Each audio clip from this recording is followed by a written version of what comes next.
Very few people are allowed up here into the inner sanctum. And it's somewhere in here, the family tree that, as a child, I drew up.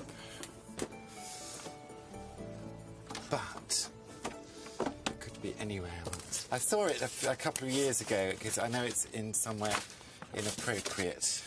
I think it might have been a school project, or I think I was staying at my grandparents' and talking to them about what they remembered. Aha! This looks familiar. Family tree compiled, arranged and laid by Julian Peter MacDonald Clary. That's the one.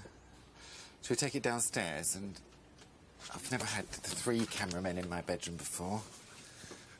Not at once, anyway. There are all these lives going on here that there's a coachload of people that are my not very distant relatives. Some of whom I remember with Auntie Maud and Auntie Ivy sitting in their porches on the Isle of Wight, and as a child when we would visit. But there are lots of people that I just don't know anything about. Don't know anything about my grandfather, who's here. Jack. He's in full Air Force drag with his hat at a jaunty angle. But he might have smiled a bit. It's sad. I mean, it's sad that he died so young and he didn't get to know me. How awful for him. Oh, and vice versa, of course. I've left it a bit late, but I would like to get to know him. And I feel like a detective on the hunt. Who was this man? And I wonder what he'd have made of me. Been horrified, probably.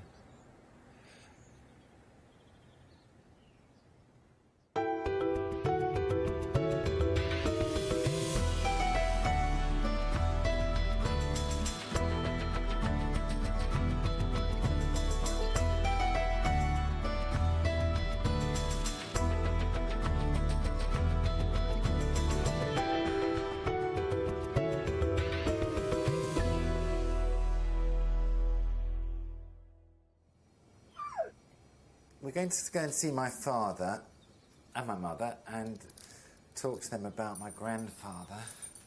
But my father objects to glamour wear for Valerie because I'm going to leave her there for a few days, and he doesn't like to see her in the glamour wear. He gets embarrassed when he walks around the streets of Swindon.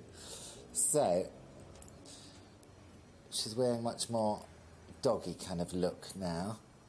You won't embarrass anyone, will you? A holiday of a lifetime in Swindon.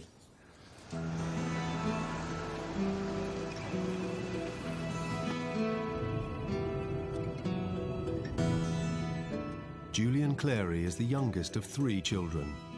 They grew up in Teddington with their parents Peter and Brenda, who now live in Wiltshire.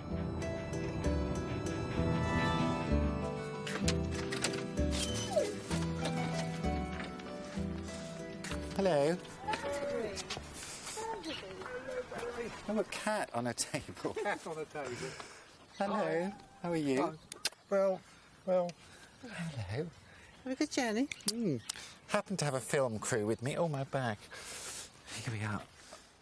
Because I found this. Is this the one you did years ago? Yes. Actually, when you look at this, we don't know much about anyone beyond here, do we? No, nothing about them. Something you don't want us to find out. Not that I know of, but I'm sure you'll tell me if you find something. I think there'll be a writer or a poet, or there'll be a painter. I don't think they could read and write beyond there. They were all country There were folk. exceptions. The people could. But I don't want you to find, if you don't mind, I don't want you to find any foreign. I'm very open-minded about people who come from other countries, but I don't think it's part of me. Right. The person Julian wants to investigate first is his paternal grandfather, Jack Clary, who died before Julian was born. Well, here's you. You married Brenda Yes, 10 out of 10 for that. in 19... 53. And was your father there? No, he was dead. And what was he like, your father? I never spent a lot of time with him or saw much of him. All of my life, he seemed to be away. Early on, he was ill, and through the war, he was in Northern Ireland and other places, so he wasn't at home except on leave occasionally. When he was in the RAF in the Second World War? Yes, they gave him his rank back that he had from the First World War when he was a flight sergeant, and in the Royal Flying Corps, as it was then. So was that quite an impressive thing for you to have a father in the RAF? I thought he was part of the air crew, but then I realised he hadn't got the wings that you have on your... and that he actually sort of did the maintenance on them and happens to be standing next to one, and he never ever flew in them. He wasn't an air gunner or a pilot or anything so fancy. So that was a letdown for me. I imagined he was something more than he really was. Thank you very much. Thank you for coming. And be nice to the dog. I'll look after her like she's my own, as you know.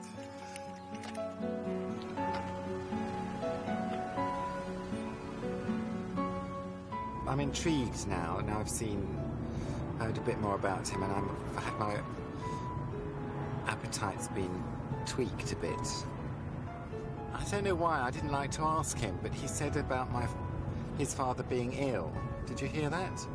He said he'd been ill, and then he worked in the Air Force, and then he got cancer. So I don't know what that illness was. I think my Auntie Doreen knows more than my father about their father.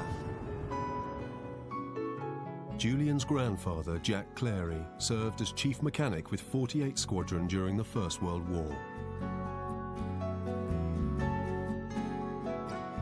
Julian's arranged to meet his Aunt Doreen, Jack's daughter, at the Imperial War Museum, Duxford. She's brought her father's photo album from his days with the Royal Flying Corps. I see lots of aeroplanes. Oh, there it is.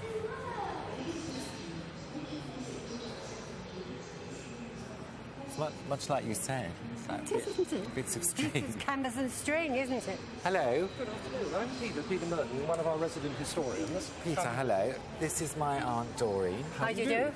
Delighted to meet you. And Thank you. it's my grandfather we're trying to find out about, who in the First World War was... The flight sergeant. He used to maintain them. Well, I understand he was with 48 Squadron, That's right. which of course was equipped with Bristol fighters. Yes. There's a picture of him leaning on an aeroplane somewhere. Yeah. That looks like that. Yes, Yes. it is a Bristol fighter. Oh, excellent. Poses for the camera. That's a beautiful That's shot. magic. What would his working day have been like? What would he have been... Would you like to come forward, and then perhaps I can explain a little. By the standards of the day, this was quite a large aeroplane. It's significantly bigger than the sort of classic single-seat fighting Scouts. There's no roof. No. What if it was raining? He didn't fly them, did he? His job critically was keeping the aeroplanes in the air and keeping guys like my grandfather, who was a scout pilot in the RFC, keeping him going and keeping him alive. Well, it was anyway, very important. As chief mechanic, Jack Clary played a vital role, leading the team of over 30 specialist engineers that kept the squadron's 12 Bristol fighters in the air. Jack and his men worked in all weathers and would frequently toil through the night to prepare the planes for their next mission.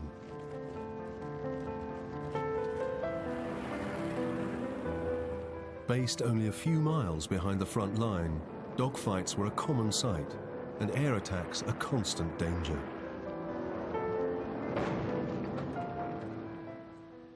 While stationed at Bertongle in northern France, Jack Clary's squadron was subjected to a devastating German raid.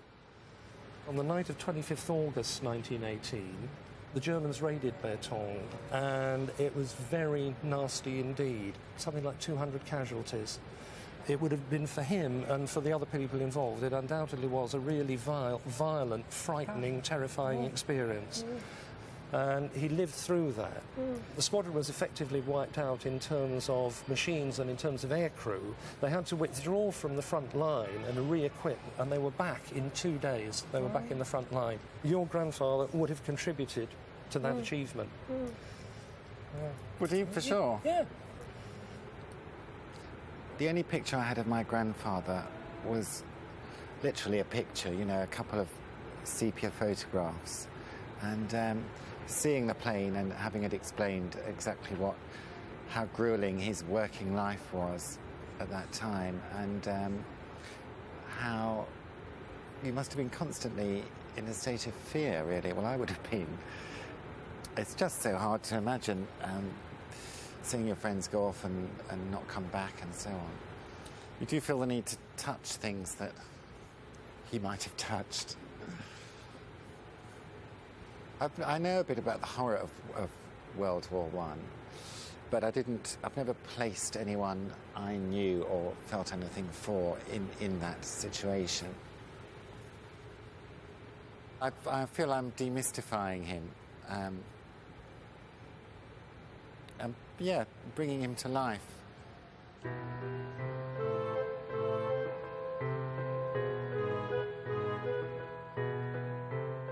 At the end of the war, Jack Clary got a job as a skilled pipe turner at Dunhills.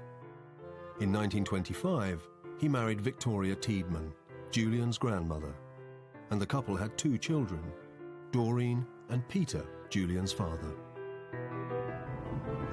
The next stage of my grandfather's life, there's something was amiss. He was ill, I believe, and I'd like to be told about that. It's been mentioned several times, but not dwelt on that he was ill. Well, I don't remember much of it, other than I know, I've been told later, he had a bad accident and he injured his left-hand thumb at work. Right. It turned septic and they had terrible trouble saving his hand and his thumb. But he suffered badly after his periods in hospital, when he finally was physically better, mentally. I think, I'm assuming he had a sort of kind of mental breakdown. This is at what age? After you were born? Oh, yes, he had the accident when I was 3. So it was between about 3 and 6, 2 or 3 years is a period. I vaguely remember him being in hospital. I can certainly remember going to visit him in a mental hospital at Knapsfield or Knapsford. I remember that. Oh, he was that ill that he was hospitalised? I mean, they used to do that with people in those days. They had these big mental hospitals, and he was in there for a long time.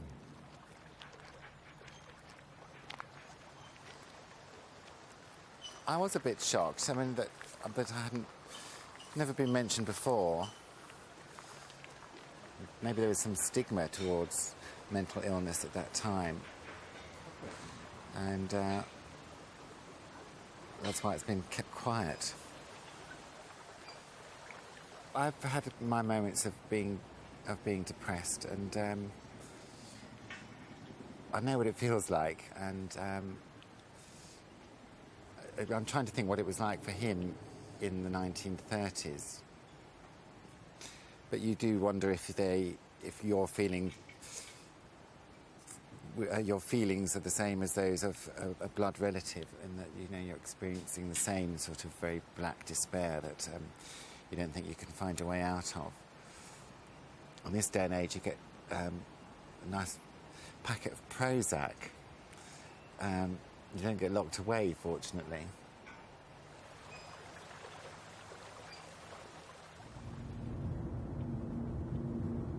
Now I know where my grandfather was locked away, effectively, Knapsbury Hospital. I thought I'd go and have a look at it. I feel a bit like I'm going to visit a sick relative. I have put a nice shirt on for him. But, I don't know what I expect. I imagine it was quite primitive, and I'm imagining there was no real need for him to be there. I imagine that he was, hiding away people who weren't quite right rather than actually treating them, but I don't know any of that. I might be mixing up the 1930s with the 1850s. Well, it doesn't look too scarily Victorian. Obviously now being turned into luxury flats. Julian's meeting Marjorie Wallace, chairwoman of SANE and an expert on mental health. He wants to know what sort of treatment Jack would have received. Marjorie. Hello, Julian. Hello. How are you? I'm all right. This is Knapsbury Hospital, it was? Yes. Okay. This is where my grandfather was from 19... I've got the certificate if you like. Oh, see. have you? Right. This is when he was admitted. This is a hospital record. Oh, wow. So it says date of admission, 12th of August, 1936, and date of departure, April the 6th, 1938. So he was here during that period of time. He was here a while. Yes, but look what's really interesting. He was here not as a certified patient, like most of the other people that would have been here. He was here as a voluntary patient. Right. So he wanted to come here. He could have discharged himself at any time. And there were very, very few voluntary patients. You see, it was only in 1930, the Mental Treatment Act, that people were allowed to be voluntary patients. Attitudes towards mental health had changed following the First World War. Knapsbury Hospital had been used to treat soldiers suffering from shell shock. The devastating impact of this condition on thousands of men had forced a re-examination of the treatment of the mentally ill. By the time Jack arrived at Knapsbury in 1936, voluntary admission, outpatient clinics, and relatively progressive techniques had all been introduced. They didn't actually have psychotherapy then, as we know it. I mean, there wasn't much in the way of counselling. That started much later, but there was a sort of social programme, and they just started the idea of occupational therapy. And they started introducing things like metalwork, and they would have a whole programme of events. So they felt that a person's day had to be structured, which is what they don't do now with many mentally ill people. They would have been able to go out into the grounds, those people who are voluntary, like him. And it was considered that being here and having some peace and quiet and looking around at the beautiful landscape would actually help heal the mind.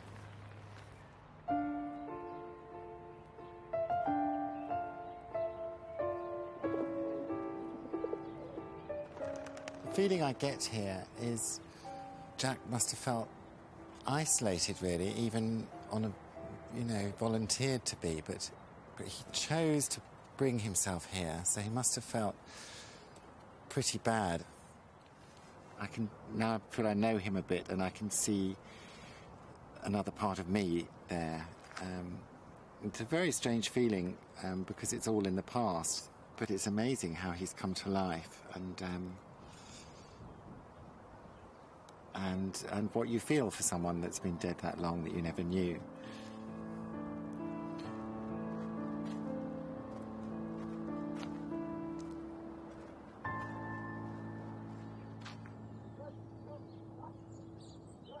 I thought it would be interesting to go back a generation, and there's Herman the German, my German great-grandfather.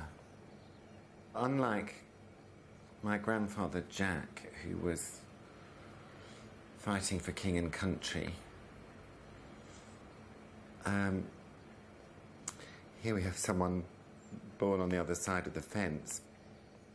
Julian's always known about his father's German ancestry.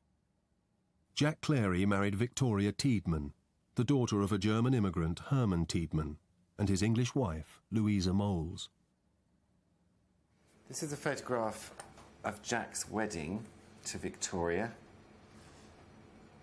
and quite a big do it looks like it was. And this is Louisa Moles. You wouldn't want to meet her on a dark night. A big-boned girl. with a big jaw and a rather severe side parting. Oh well. She managed to get someone to marry her, and it was Herman the German, who doesn't appear in this picture. Now, this is Herman. He looks like some sort of comedy figure in a silent movie to me. He looks a bit bewildered and a bit frail.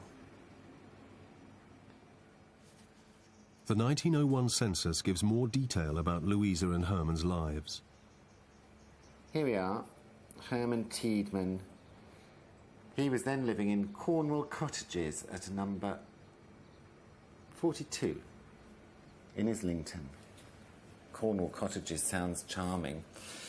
And he was head of the family, I'm glad to hear it. He was a foreman, baker, bread maker, and he's German, but he's now a British subject in brackets. He lived with his wife, Louisa, who was 29 and churning out children. I don't feel any great connection with this man, or with his big hefty wife either. Nice eyes, I suppose. Julian knows that Herman came to England as a child in the 1870s. During this period, Germans were the largest group of foreigners living in Britain and were well assimilated into all levels of society. But that all changed with the outbreak of the First World War in 1914. A wave of anti-German feeling swept across Britain. Newspapers demanded repatriation. German businesses were attacked. Even German dogs were stoned in the street. The government's response was to pass an Aliens Act, which required all German men of fighting age to be interned. Rumour has it that he was interned during the war, and that sounds like quite a dramatic thing to happen. Did they come and haul him out of his front door, Cornwall Cottages, and chuck him on the Isle of Man or wherever it was? I'd like to know if we can find out if that happened and what it would be like to be interned, and what it was like being a German in England at that time. To discover whether Herman was interned, Julian's meeting Peter Toohey, an expert on Anglo-German family history. For some reason, I've got to meet him at Alexandra Palace, which is a mystery. You wouldn't mind French blood, I wouldn't mind Nigerian ancestors, that would be all quite exotic. German. I suppose it's a prejudice born of the war. Perhaps by the end of the day I'll be proud to know that I'm part German. Yes. Alexandra Palace in North London was opened in 1873 as an exhibition centre. But during the First World War, it served a more sinister purpose. Why have you brought me to this palatial setting? Right. It's of particular interest for people from the German community in England because it's where a large number of them were interned during the First World War. It's the first time it ever happened in English history that people were interned just for being born somewhere or being of a different nationality. Was it like being in prison? It was, very much so, yeah. They were allowed visitors, but they were in prison, effectively, yeah. What would they have been allowed to bring with them? Probably a couple of changes of clothes and so forth. There's actually some pictures here of them in this hall here with their belongings. You've got a picture up there of their loved ones. Yes, indeed. So they were able to bring some things with them. It wasn't like a concentration camp. Over 32,000 civilian men were interned in camps all over Britain. Their wives and children were left to fend for themselves.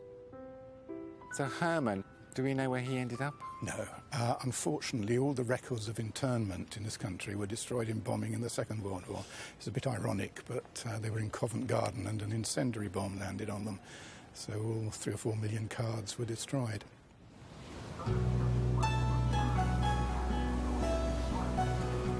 At the beginning of yesterday, I was slightly disdainful about having German connections, and then by the end of the day I was slightly embarrassed to be British when you found out how the Germans were treated.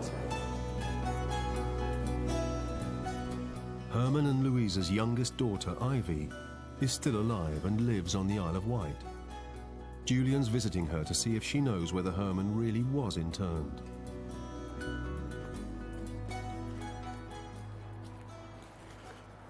Flowers for Ivy.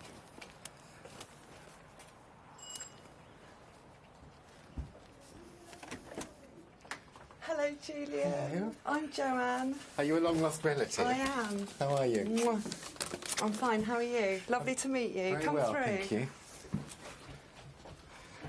This is my Nan Ivy. Hello. Hello, Julian. How are you? I'm fine, thank you. I brought you flowers from Waterloo Station. Oh, I love them. There you go. Oh, thanks ever so much. Is this where I'm sitting? Oh, thank you. They're probably a bit thirsty because they've been on the road for a long Joanne, time. could you get somebody to put in the water for me, please? You look well. Yeah, well, I sit out there in the sun doing a bit of knitting, a bit of reading. What else is there to do? Do you? It's lovely, isn't it? I'm too old to get doing energetic stuff, aren't I? But I'm quite happy out there doing that. And I ask how old you are now. 91. And would you say you look like your mother or your father? Well, I don't know my father, so I can't ever tell, because I was only 3 when he died, you see. Right. And This that's is the picture I've got of your father, of Herman. Oh, I don't know. And this was him. This was him. That's lovely, isn't it? He looks worried to death here, doesn't he? He looks a bit scared. This was him before he met my mother, I reckon. Well, we've been tracing his story. He married your mother, and then when the First World War came along, he was interned. Yeah. Well, no, he was too ill. He was almost dying when the First World was. He died in a convalescent or something. He was too ill to go in a concentration camp or whatever they called it. I was always told that he was never interned because he was too ill, and he died in the hospital or wherever it was. That's all I could say about that. What was wrong with him? Consumption. He died of TB. In those days, consumption was a thing that nobody did anything about. It just there. Herman died of tuberculosis in 1917, leaving his wife Louisa to bring up their 7 children alone. What was your mother like? Oh, I loved her. She was smashing, but she was always... I can only ever remember being ill, really, because she had this asthma and bronchitis. But very, very hard it was when we were children. Was it? She used to... when she was fit enough, in the summer, she did better because her chest didn't play up so much. She used to get the job in the hotel washing up, you know, down Yes. King's Cross and round that way. Did any aunts and uncles come and see you from Louisa's side? I just wondered what happened to No, her. I think they must have disowned her as she married a German. I only surmise this. I've known nothing about that, really. Right. But there were never any aunts or uncles ever came to see us. It was a bit rough, but I don't like talking about that very much, because we used to... It's a long time ago. I get about upset when we talk that far back, you know what I mean? Oh, I don't want you to get upset. So...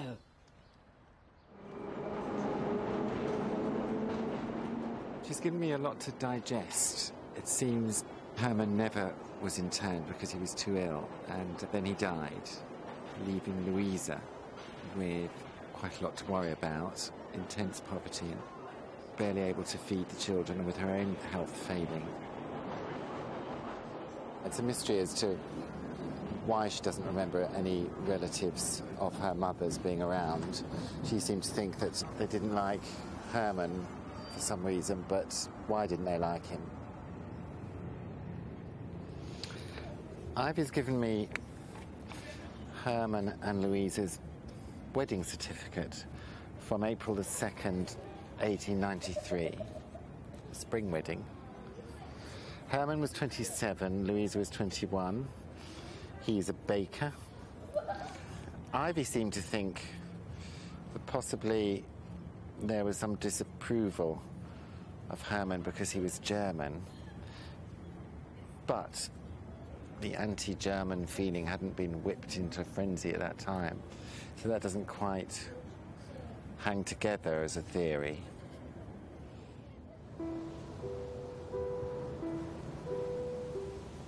If it wasn't because he was German, could the family's poverty have been the reason that Louisa's parents disapproved of her marriage to Herman? To find out more about the Tiedeman's circumstances, Julian is meeting Sue Donnelly to look at Charles Booth's poverty map. Hello. Hello. Are you Sue? I am. I'm the archivist here. An archivist? Yeah. Hello there. Right. Booth's 1898 map illustrates living conditions in London at the time Herman and Louisa were married. What he did was gather a lot of information from all over London, and then he assigned each street a colour according to what he called its social condition. So it went from yellow, which you can see up here, which was wealthy and upper class, and it went down to black, which he defined in a very Victorian way as being vicious and semi-criminal. So you're looking for Cornwall Cottages, which is on Popham Street in Islington. Is that black? Black, dark blue and light blue. It's not looking good, is it? It's not looking good, I'm afraid. It basically means that the majority of people on that street were earning less than 21 shillings a week. And 21 shillings was the minimum that a family of 5 needed to live in. So nobody on that street was basically making the minimum wage. Right.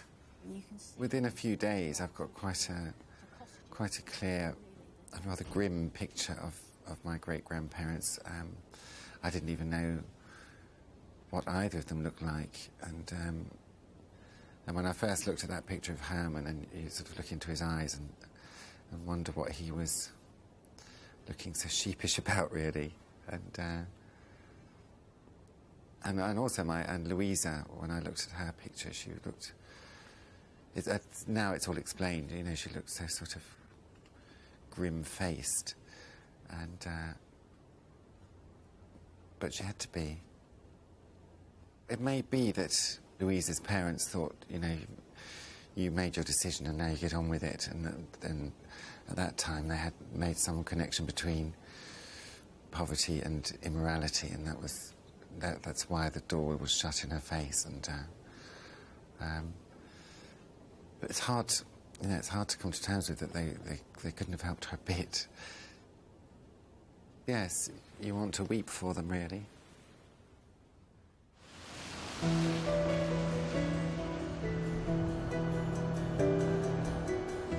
The next step is to find out whether Louisa came from a more affluent background than Herman. I know from the census where Louisa was born, and it's Essex. I shall go to Essex now and have a route around then, find out a bit more about her early life, really. I mean, I know how it all ended up for my great-grandmother, but I'd like to find out about her early days. I've also got from the Family Records Centre the certificates to look at. A little light reading on the journey.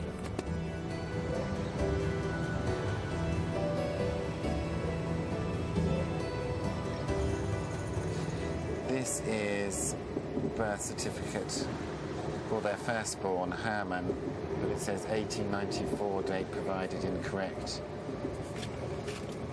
Their firstborn was Herman on the 11th of June, 1893. Don't tell me it's not true. He was born June 1893, and they were married in April 1893. So she was in disgrace. She was 6 months pregnant, and they were waddling down the church aisle. You'd think they'd have kept themselves nice. But no. Oh, this is a big secret. I don't even know if Ivy knew this. The date I gave from my family tree, 1894. They just knocked a year off, clearly. And they weren't too busy knocking each other off. Yes, it's like Tess of the D'Urberville, isn't it? You know, if you let yourself go and you took the consequences, it may well be that no one can remember any of Louisa's family having anything to do with them, and perhaps they just don't darken our door again.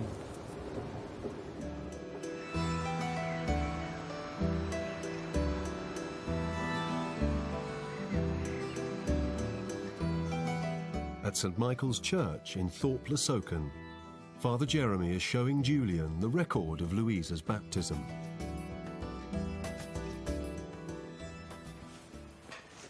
Do mind your head. I will do. Well, these are the records, but I'm afraid before we can look at them, we have to put these gloves on. Oh, I see. Are they Before we clean? can touch them. Well, I haven't washed them personally, but they came from the County Records Office in Colchester, so they gorgeous. Probably are. It's all the rage in Essex. Right. Is this an ancient book here, then? It goes from 1861 to 1899. So what was the name again? Moles. So... And we need to go on a little bit from here. 1872. This is 1870. Right, 18... Oh, there you are. Ah. That's the one. There's Martha Louisa. Oh, that's my great-grandmother. George and Pleasance. Her parents? Yeah, her mother was called Pleasance. It's an unusual name, isn't it? It's your family, not mine. Pleasance. What would you call them for short? Pleasance. Ples. And that's her father's profession? He was a carrier. He had a horse and cart. Oh, is that what that means? Oh, it's great to see that, thank you. Carriers were employed by railway companies to transport goods to and from the station. The wages were poor, so it's unlikely that Louisa's father was any better off than Herman. Julian can only assume that Louisa's pregnancy was the cause of her ostracism from her family. It's like reading a jolly good novel. You know, I lie in bed at night speculating. Her wedding day, was that a desperate thing for her? Was it an embarrassing thing, being 6 months pregnant? Was it a joyful thing because she was marrying the man she wanted? The way I see it is that the marriage was disapproved of, but she was determined to do her own thing, like young women do. And she was going to marry him anyway, and she was going to live with him because she loved him. And it's a love story of sorts, and it's with a sad ending.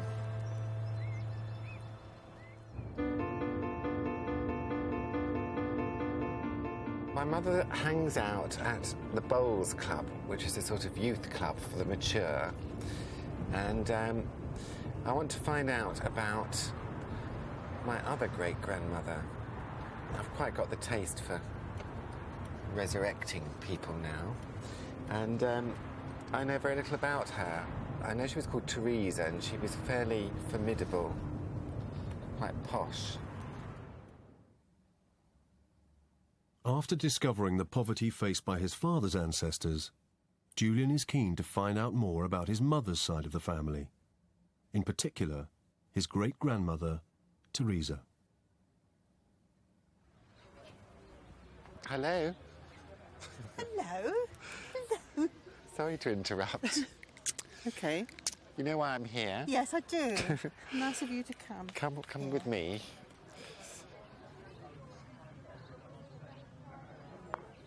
That's my grandmother. She was somebody who was very fussy and particular and knew the correct way of doing things, which seems to have been transmitted to my mother.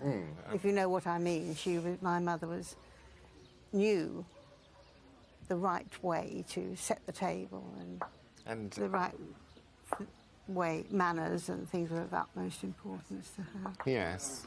And I wasn't allowed to turn my fork over either, so that's... Oh, of course. That's something that's come from her, I should think. From her side of the family, I just felt that there was some artistic trend. Well, that's what I'd like to think. Thank goodness, because it's all rough, vulgar poverty on the other side. Oh, well, I should not believe it if you come up with poverty and vulgarity on my side. Well, I'm thrilled to know I've got a relative that had an air of class and sophistication. That sounds more like me. It's strange that no one knows what her own background was. Well, she swanned around being rather grand, but who knows, was she bred into that, or had she been to drama school or something to learn it all? That's a mystery that needs to be unravelled a bit.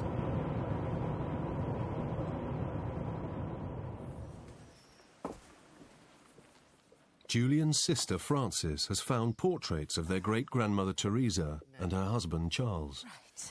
I'll put that there for you. OK. Well, I thought you might be interested in this, seeing as you're doing this programme.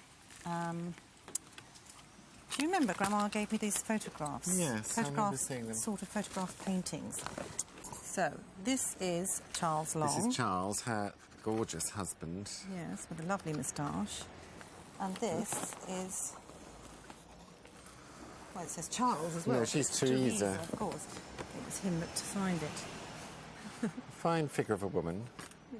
She looks very intelligent. I think she looks like she's got a bit of money as well. But she certainly doesn't look poor, does she? Well, you wouldn't have a photograph, I suppose, a self-portrait. Very cool looking. I think slightly arrogant, actually, but I suppose the tilt of her head. Posh. Posh. Julian's ordered his great-grandparents' marriage certificate in the hope it will reveal more about Teresa's family background.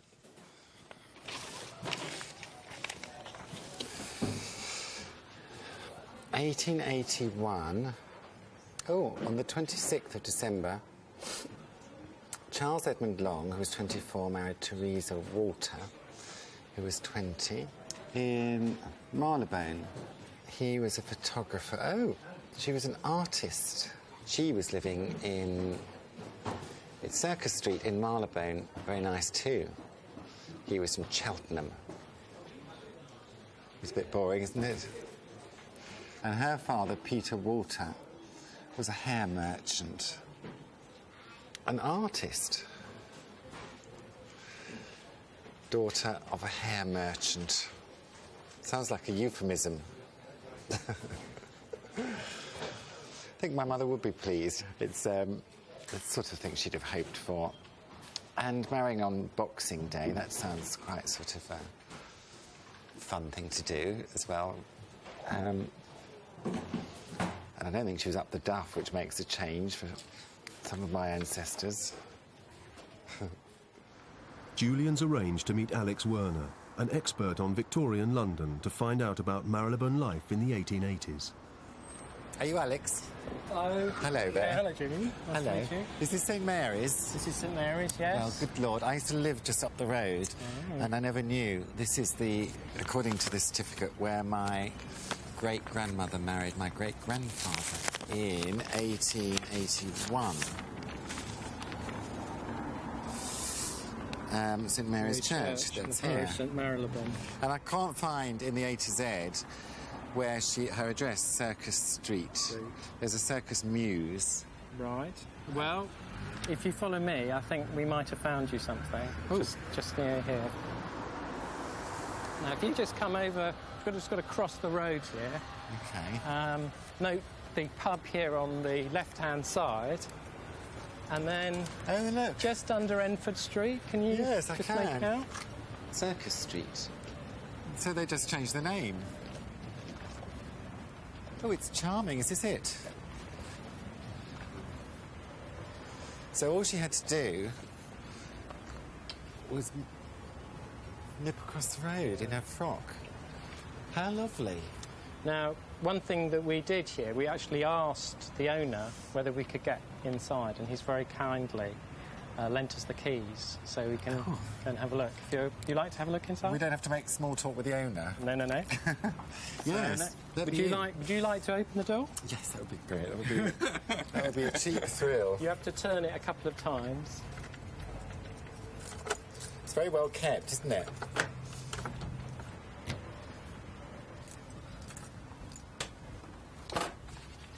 She was an artist.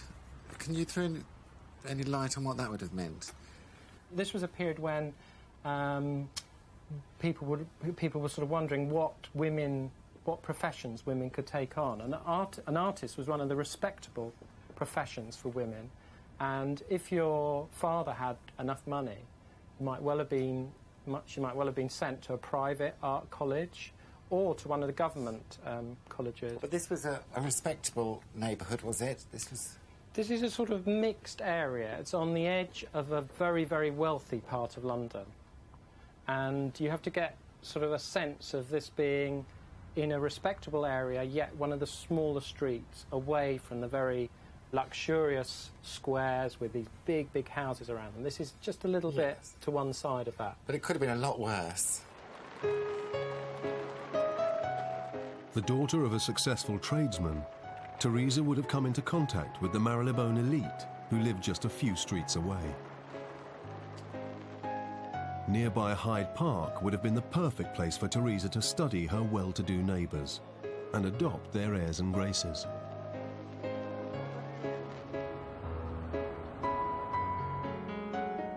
It's one of those houses that's got a really lovely atmosphere to it. But it's great to see the same views out the windows and to think that she used to look through here and this is where she got ready to get married. And you can really, really feel and believe in her happiness. Unearthing all this material about long-lost relatives is a bit like giving birth, in a way. You know, if you produce a life, then you hope that it's going to be a happy one. And I've uncovered several stories that have not been entirely unhappy, but they've been tough, you know, and people have been in hospital and they've been desperately poor and they've been widowed and so on. This feels a bit more charming and, you know, like an old film, really. Julian and Frances now want to find out where Teresa's family came from. So they look up the 1881 census. Now, if you go online here, you can get the census. This is the 1881 census. Yeah. Which is the year she got married. This is Teresa we're talking about, yeah? This is our great-grandmother in Circus Street, and they lived at 22. Peter is here. He's the head of the household. He's is that right? 57. He was a hair merchant, which we know. We're born. Oh, look, he was German. More Germans. More Germans in the family. The census shows that most of the family, including Teresa, were born in Trier in Germany. Our mother won't be pleased. Well, we had no knowledge of that. You'd think Grandma would have known that her mother was from Germany. Mind you, see, Grandma was very anti. You remember when we bought the dog? It was a German... Fancy getting a German dog, yes. And she was outraged that we had bought a German dog. And I think that obviously stems from the wars. Either they knew or they didn't. I would say that they didn't know. No. Well, I hope the BBC is going to pay for our counselling.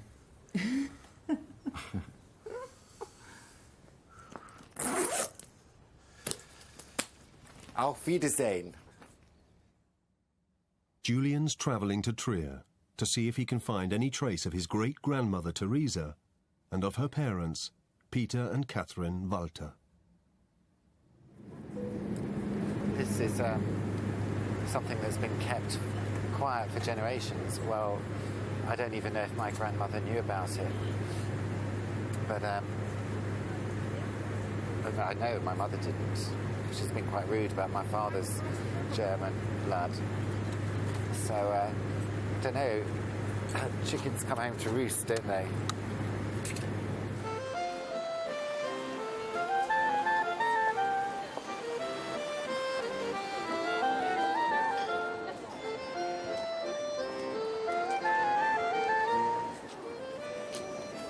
Well, for all I know, I could be rubbing shoulders with distant cousins now.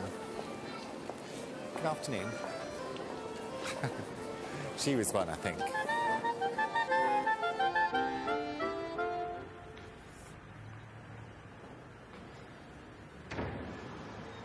I've come to the archive in Trier to see if I can find any trace of Teresa or Peter, her father. So we have to look for her. With the help of archivist Dr. Rainer Nolden, Julian finds Teresa's birth certificate. And we just have to look here. On the 12th of January, in the night at 12 o'clock, there was born a child, and her name was Teresa. Born at midnight? Yeah. Well, that can happen. Well, she was Prussian and German. Well, I said they were Prussian. Prussian, yeah. Oh, that sounds good. Germany was a state, but it had several regions like Scotland and Wales and so on in England. But it was Prussia was part of Germany, Bavaria was part of Germany, Saxony was part of Germany, Hesse, and so on and so forth. Right. But Trier was Prussia. Oh, good. It sounds quite glamorous. If you think so. The records also contain Teresa's parents' marriage registration. This is Peter Walter again, and that's the lady, Katharina Grünhäuser. She was also Is it Pierre? That's Pierre. It says Pierre. The birth register, he signs Peter, you know, and here he signs Pierre. And here's Katharina, and that's also a very good and trained hand. While here, that's obviously her father, Hubert Grünhäuser, and he was a bricklayer, and he had a very, very heavy hand. He was drunk. No. Not at 11 o'clock in the morning. So lovely. I was just thinking, 100 years before I was born, Peter, or Pierre as he's calling himself, was in this very town, signing his signature right here. And if he hadn't turned up that day, then I wouldn't be here. It's just a funny sort of series of events that leads to you. He had no knowledge of me at all, obviously. I had no knowledge of him till a few days ago. But there is a connection, a strange one. You find yourself in former Prussia, tracking him down. In the early 1860s, Trier was in the grip of an economic depression. Julian's great-great-grandfather, Peter Walter, and his young family were among hundreds of Germans who trekked 300 miles on foot to the nearest port and boarded a ship to England. Well, I can actually picture Peter getting ready to leave somehow. And it can't have been easy to leave, but he was clearly a very determined, ambitious man with a lot of self-confidence to say, right, we're going to set off for England now with wife and very small children, probably walking. And it's a very successful life he led, which is pleasing, you know, that he made up his mind that's where he was going to go, and then he built up a new trade and successfully raised his family, saw them all married. So he must have been quite a happy man, quite pleased with his lot, I think.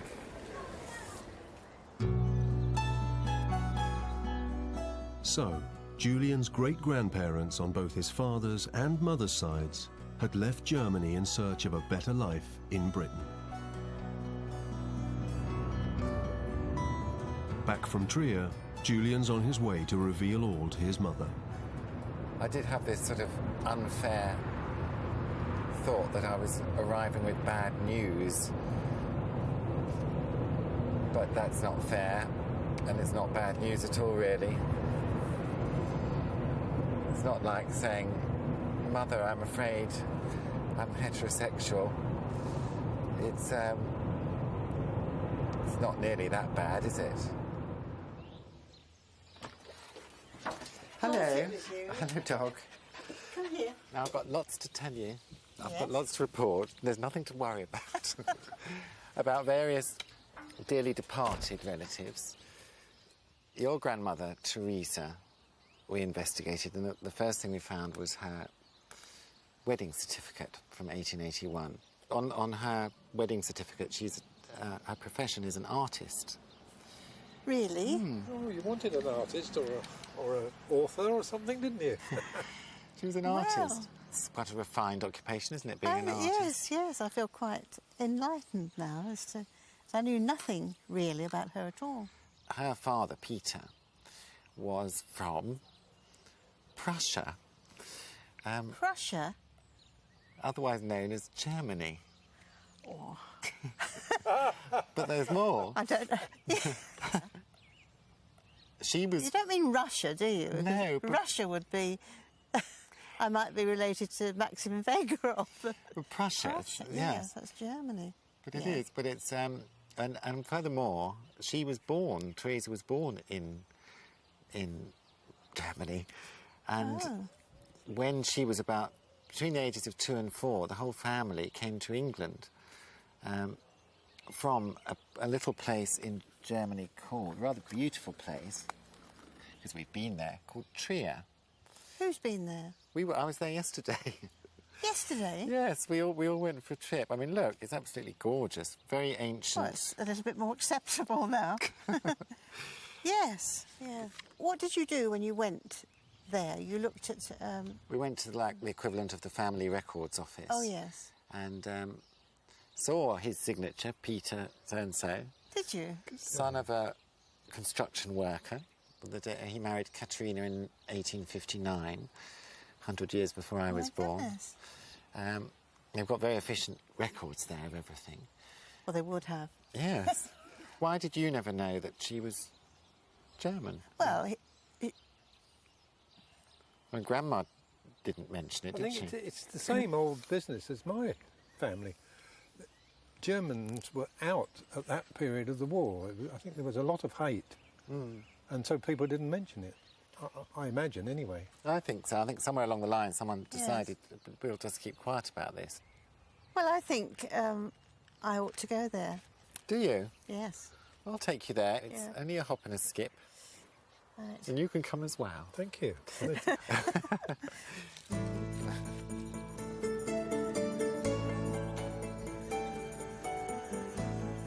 I thought she'd react exactly how she did, actually.